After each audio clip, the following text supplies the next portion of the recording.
Welcome back to my mental health and crime channel. My name is Huda London.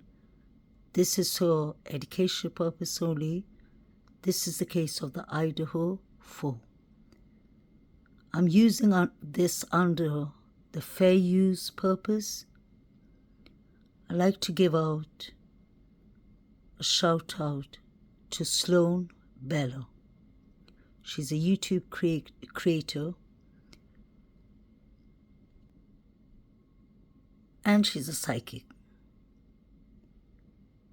I usually do not watch psychics, but Sloan Bello has always been on point. She predicted 6 months before Sean Combs, P. Diddy, got arrested and his house got raided. I've seen this clip when it came out over a year ago, and now that I go through it again, it makes total sense of most of the things she's talking about. What is strange is when she spoke about the Idaho Moscow, she was requested by thousands of people to do that. And when she spoke about it, she mentioned that Brian Kohberger had ASD, autism spectrum disorder, and OCD. Another energetic channeled video.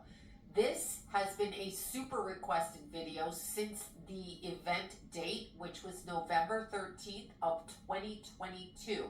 I'm talking about the Idaho 4, as they have been nicknamed in the media. The 4 college kids, students, who were murdered in the middle of the morning or early morning on November 13th of 2022, and the 2 remaining roommates that survived and were able to walk away in the physical. I've been extremely hesitant to do this video because of the content of feeling that energy, and all week I've been directed to do the video, and I have gone in a multitude of directions. This is not one thing that had these kids killed. This is not like crazy guy in jail stalking them, wanting to kill them because he has a murder fantasy. That's what they want you to think, or that's what is being presented and or projected. This is multifaceted. This was a trifecta. There are at least 3 different groups, organizations, or focuses going into the murders, and each person that was murdered for a different reason. That includes being a distraction as to why you would kill 4 people. It's not as it appears. It is integral. It involves universities. It is integral. It involves university, 3-letter organizations, all kinds of things in a succession of a energy that's coming at one time, and they are pushing it. It even involves human weaponizing. Okay, so the weaponizing of a human brain, which is the case of Brian Kohberger, the person that they have in jail currently. So I had to look up the birthdays of everybody, obviously, and also the chart for approximately 4 a.m. on the morning of the 13th. And she is a June 8th of 2001. We have Xana, and she is a July 5th of 2002.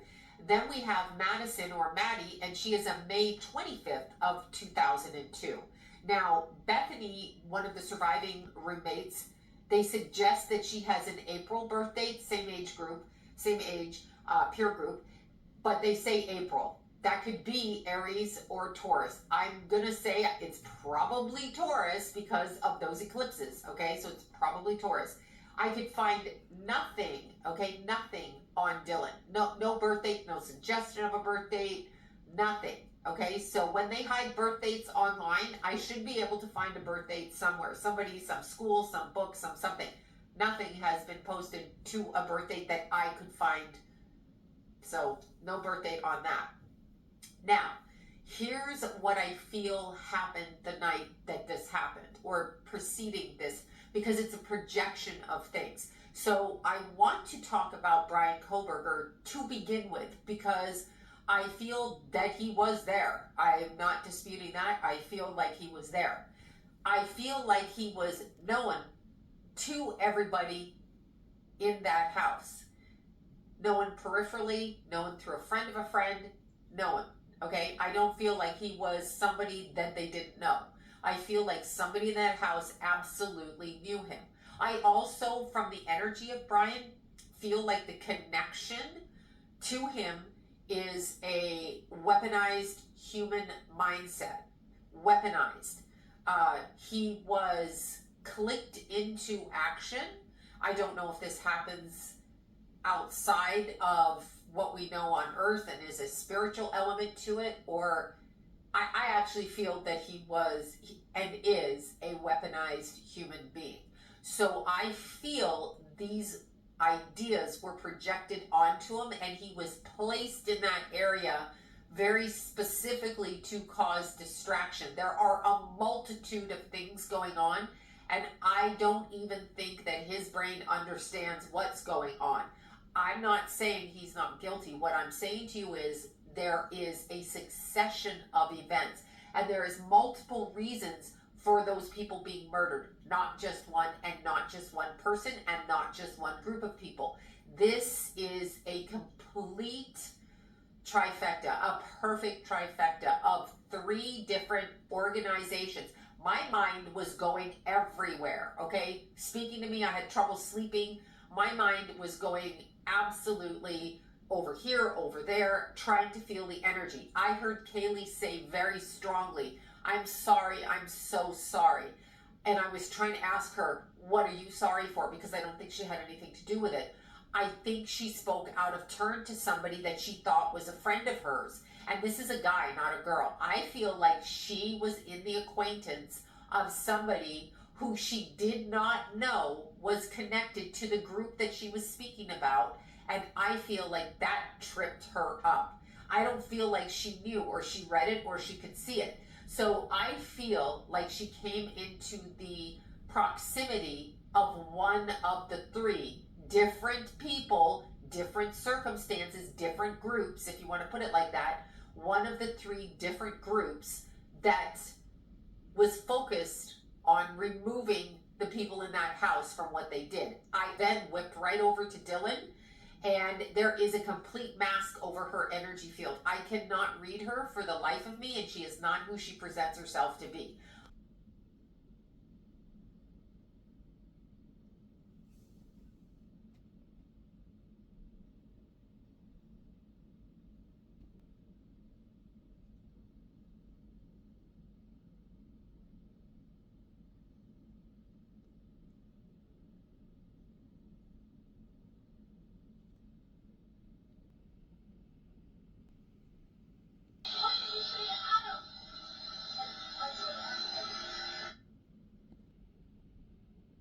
Not a suspect.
Very strongly, I'm sorry, I'm so sorry. And I was trying to ask her, what are you sorry for? Because I don't think she had anything to do with it. I think she spoke out of turn to somebody that she thought was a friend of hers. And this is a guy, not a girl. I feel like she was in the acquaintance of somebody who she did not know was connected to the group that she was speaking about. And I feel like that tripped her up. Kaylee say very strongly, I'm sorry, I'm so sorry. And I was trying to ask her, what are you sorry for? Because I don't think she had anything to do with it. I think she spoke out of turn to somebody that she thought was a friend of hers. And this is a guy, not a girl. I feel like she was in the acquaintance of somebody who she did not know was connected to the group that she was speaking about. And I feel like that tripped her up. I don't feel like she knew or she read it or she could see it. So I feel like she came into the proximity of one of the three different people, different circumstances, different groups, if you want to put it like that, one of the three different groups that was focused on removing the people in that house from what they did. I also then whipped right over to Dylan, and there is a... Let's keep in mind that there was 3 unidentified male DNAs found in the house. That was what was said in the beginning of the case. Now they're saying there are 3 mixed male unidentified DNAs under Maddie's nails, and now they're saying that there are 2 unidentified male DNAs in the house. Sloan is saying there was 3, and like I always believed, there were many targets and many motives. All of the victims were unfortunately targets of someone or the other. I always said it was 2 incidents, and I still stick by that. I believe Zan and Ethan were deleted between 2 to 2:10 a.m. After everything I see in the grub truck, Banfield, Corner Club, the fact that Jack Showalter threatened them, he said, you know, we're going to get you for that, Maddie. Kaylee spoke to someone that she thought was safe to speak to, in my opinion. Like she came into the proximity of one of the 3 different people, different circumstances, different groups, if you want to put it like that, one of the 3 different groups that was focused on removing the people in that house from what they did. I also then whipped right over to Dylan, and there is a complete mask over her energy field. I cannot read her for the life of me, and she is not who she presents herself to be. Okay, so I looked at Dylan's VSCO page, and she's got a photo with her boyfriend on them both wearing ski masks. The right photo is the rumored ski mask photo that apparently seemed to be around the house at the time of the unalivings from Snapchat. So the person who's on the right with the black mask and the green jacket was actually seen between 3 to 3:30 a.m. in front of 1122 Kings Road. It was on Snapchat Geo. The one on the left is allegedly Dylan and her boyfriend, Quinn Kelly. Allegedly. There was a lot happening inside and outside the house that night. And it's interesting that the tripod was just recording that night between 8 p.m. to 8 a.m. They saw a black truck parked in front of the house at 2:10 a.m. and a female running hysterically from the back door. All these, I believe, are important information from the beginning. Like she knew, like she came into the proximity of one of the three. Different people, different circumstances, different groups, if you want to put it like that. One of the three different groups that was focused on removing the people in that house from what they did. I also then whipped right over to Dylan, and there is a complete mask over her energy field. I cannot read her for the life of me, and she is not who she presents herself to be. I will tell you that. I feel like it's a complete inversion. It's completely inverted. It's not as she presents herself. Now, this could be self-preservation. I don't deny that. But I can't get a fix on the energy because she projects outwardly something that she isn't. Okay, I can tell you that much. That doesn't mean anything. A lot of people do that. So what I saw with her is that when the person walked in the house, okay, so when the person walked in the house, the person she describes in a mask, I feel like she saw them walking in the house. So when she says she saw them leaving, I believe she saw that as well. But I think she left out the part where she saw them walking in the house and opened the door, and they walked right by her. And I do feel like they saw her. So there's some kind of recognition there because they saw her. Whatever the recognition is, why ever they didn't kill her, there is a reason. There is acknowledgement there. I think she opened the door and went, oh shit, and shut the door. Okay, this is prior to what happened. She either caught the back end of them or caught it right on the way by. I don't feel like Bethany saw any of that, but I feel like Bethany knows exactly what was going on, but maybe during what was going on. Obviously, if you hear sounds like that, and I'm really hesitant to believe that they did not hear the sounds of people being murdered. I'm pretty sure you heard them. That house, I'm pretty sure you heard them. I can hear a creak in my house. I mean, there's no way you didn't hear them. You may have tuned it out, you may not have wanted to deal with it, but there's no way you can't hear that. That house was not that big, and it seemed like it was pretty actually run down or not really sturdy. It wasn't like a mansion with 75 rooms. So I got the distinct feeling that both the surviving roommates actually did hear what went on.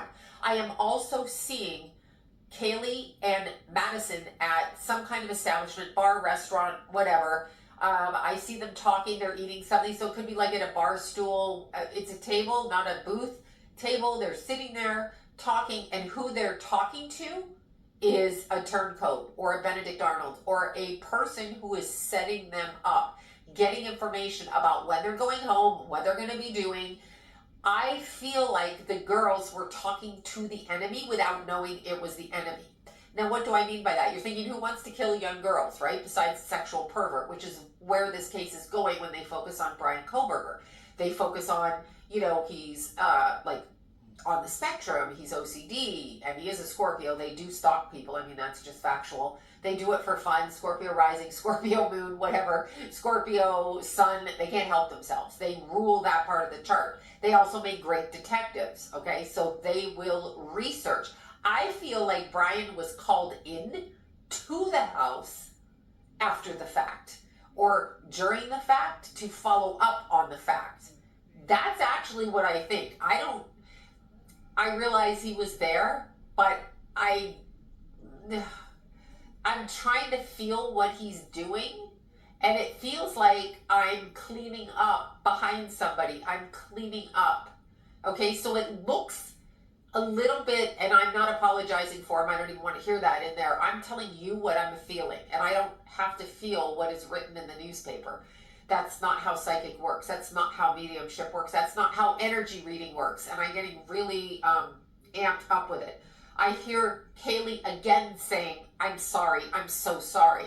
I hear Xana talking to her mother. I'm hearing that. There's something going on with her mother in the next 5 months where the mother either has to have surgery or some kind of medical issue. And Xana is saying, it's okay, I'm okay. Like she's saying it, you don't have to do this. You don't, it's hard to believe. It's hard to believe, but that's what I'm hearing. So it's killed slightly differently, as in there were different weapons used. I'm going to word it like that. So one may not actually be a knife. It may be something else. It may be a sharp edged thing. what was so interesting is when I was trying to feel the energy, was thinking of people that sharpen weapons, like other kinds of things like ski poles and stuff, and they sharpen it where it could look like a knife or stick somebody like a knife. So I was thinking of that. That tells me it's not just a knife. I feel there was fighting. I also feel the phone call was made. The people were sent out. The cleaner came into the house. The people were sent out. So I was thinking of that. That tells me it's not just a knife. I feel there was fighting. I also feel the phone call was made. The people were sent out. The cleaner came into the house. The people were sent out. There's somebody scooping up paperwork or looking for information in the house. Now, I don't know how much paperwork anyone keeps in those like fraternity houses or sorority houses or on-campus houses, but I'm feeling like they were looking for something in particular. I also feel like a call was made at about 11 o'clock the night prior on the 12th, and everything was set into motion then. It was set into motion. It's going forward. Now, I feel like this is connected to something so much more than like, I'm pissed off at you, I'm a psychopath, I'm coming to kill 4 random people. That house was being watched. They were being stalked. Everybody in that house was being watched, okay? Everybody, not Madison, not just Kaylee, not, Bethany, not just Dylan, all of them. And there was one other girl in there. Zana. All of them. Okay, all of them were being watched. They were being watched from the perspective of, we need to see who's saying what. So we listen. That sounds like some kind of organization or some kind of crime group and or government crime, something. They were being watched. I feel like the 2 girls, Kaylee and Madison, got in the way of an investigation for either a crime trafficking family. I go to Arizona, I go to New Mexico, and I go to California. That's a triangle. That's a triad, a trifecta. That's what they keep telling me in my head, a trifecta. So I go to there. What happens in those states? Trafficking, trafficking, trafficking, trafficking. I can't stop saying that. Trafficking. That's what happens in those states. Somebody in that house was speaking and was involved with somebody connected to that organization. And then somebody else in that house was talking about what they knew about what this person said, kind of peripherally. So it's like when I say something and there's a whole group of people and I say something and these 2 people have a secret over here and I'm outing their secret. No one's told me. I just happen upon it. Observation. I happen to say something that makes one turn against the other. One turns against the other. One turns against the other. Okay? One turns. I don't necessarily think that's even really what happened. I think it was sort of a happenstance. And I also feel like it was 3 men involved. It's all threes. 3, 3, 3s. Okay? All the way along. 3 men. Now, when you're talking about the roommates, and it sounds really very strange, and I don't mean this in a, okay, all the way along. 3 men. Now, when you're talking about the roommates, and it sounds really very strange, and I don't mean this in a horrible way, but one of the roommates presents herself how she isn't. So I present myself like this, but I'm not really like this. So the projection or the energy that I show is cloaked and hidden because I don't want you to know who I am and why I'm at your school. Okay? So that's what I will say. I don't want you to understand what I'm really doing there because it's not about education for me. That's not what it's about. So I get that very strongly. So there's a mole in the house. Now, the mole can be working for the good side or the bad side, the crime family or the cops, right? Like, I don't know which side, and sometimes the cops can be bad and the crime family can be good because it's all flipped and crazy. There is a succession, and then there's drugs, okay? So there's 3 things: weaponized human, trafficking, and drugs. But it's not drugs like pharmaceuticals, opioids, fentanyl, heroin. That's not what I'm talking about. Why do people take drugs besides for fun and besides for illness, right? They take drugs, steroid performance enhancing drugs. What if, while all of this shit's going on, we have people being brought into this school setting, this university, we have people being brought in there that are kind of harnessed and drugged in order to perform, in order for sports, in order for money. Because human trafficking is one thing, it goes in different directions. But what if the sports department, and I am getting that, so there is also a connection to that. And that came through the side of Ethan. So I don't know what he was involved in or not involved in, but somebody that he was around and talked to is connected to that element. Now, you can be friends and have a whole bunch of people that you know and hang around and not think that they're involved in anything. Or you could suspect it, but you're still hanging out with them because you're friends. You know, when you're 20, you're 21, pieces of it, not the whole thing. Bits and pieces, okay? Bits and pieces.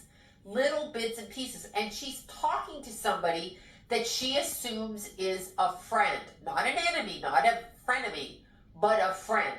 Male. This male person is texting madly. There is a setup starting at 11 p.m. the night prior, okay? The house is already being watched. It's being watched by a multitude of different people. Also, bullshit on the neighborhood not knowing what's going on. Just bullshit on that. Because the people around the house absolutely, I hear this very clearly, absolutely understood, back off and shut up. Back off and shut up. There is no excuse whatsoever. I'm going to come out and say it, okay? I'm going to come out and say it. There is no excuse whatsoever to not call 911 for 8 hours. I don't care who you are, what kind of mental freezingness you have, okay? I don't care. I don't care how you want to. Literally, the camera just cut off because I said I don't care how you want to justify that, as if people are trying to justify it. I understand trauma from the point of seeing dead bodies. I've seen several. I get it. I understand hearing even guns go off. Like, I've heard guns go off, and understand hearing even guns go off. Like, I've heard guns go off, and you can freeze, but 8 hours of conscientious direction in a different way is an entirely different thing. What happened in that 8 hours? And by the way, when I'm, okay, one of the girls, and I don't ask me which one because I get confused. It was one of the blonde girls though. One of the girls is holding on literally to the bed, okay? Like holding on to the bed and being pulled away. I don't feel that they recognized fully who was there. There was more than one person in the house. And that may be the confusion of Dylan, seeing one go in and one go out and catching the eyebrows coming towards her. Note, I was directed at the statement that she made, if it is correct. So hard to tell online, but if it is correct, she said the person was athletic but not muscular. Let's reword that. One of the people that came in to kill those four was muscular and also had bushy eyebrows. The point was, he was muscular. That's why she said he wasn't. And it was two different people. So did she see the back of one and the front of another? Yes. And they all came from different directions, okay? Like, for different reasons. Now, Brian is a weaponized human. He is put in there, controlled human, mind-controlled human, to do what they want him to do. And he came in to assess what went on. I keep getting that. Like, to take note of it, to observe it, to keep it where it couldn't be found, to